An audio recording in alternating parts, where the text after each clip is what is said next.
How much longer does Liz Truss survive, and does it even matter? I think it's really, at most months, probably weeks, possibly days. To an extent, though, she's not really in control anymore, so it kind of doesn't matter in that respect. I think Jeremy Hunt is de facto UK Prime Minister at the moment.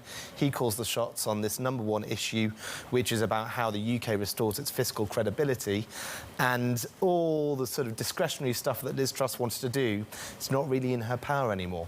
No. Is there a real risk of an interim election between now and the end of the fixed term?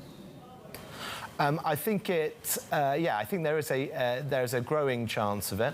I think if you have a situation where a significant number of Conservative MPs or ministers signal no confidence in the Prime Minister, but the Prime Minister says, and you have a significant, for instance, caucus within the Tory party that says you can't just change Prime Minister again without reference to an election, it perhaps triggers one, but it's accidental. I mean, most Tory MPs, they don't want to be facing the electorate right now because it's going to be the last such conversation they have with them.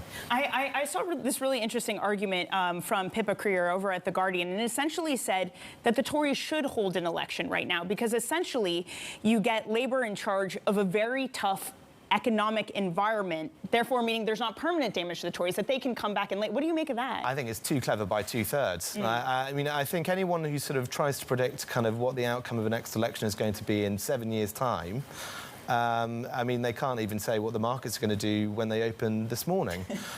So I think it's slightly fanciful. I think they should avoid listening to commentators, no matter how great a journalist Pippa Creer is, and she is, who kind of come out with a political strategy like that. That sounds almost like Trustonomics. Alex, what is Huntnomics? Huntnomics is Rishi Sunak's fiscal policy on steroids. He's going to go further and faster in terms of demonstrating fiscal competence than anyone could have imagined. Is there going to be a brutal tax rise? Is there going to be a shocker of a tax rise that just blows the doors off, to quote you, quoting the Italian job, Alex? I think you'll end up with a surprising bloodiness when it comes to all of the measures being scrapped, probably apart from the next cut from the growth plan. I also suspect that you might start to see some words about the spending side of things and how that's going to be reduced. Yeah. You've got a series of very big commitments around NHS and defence spending that Trustonomics involved.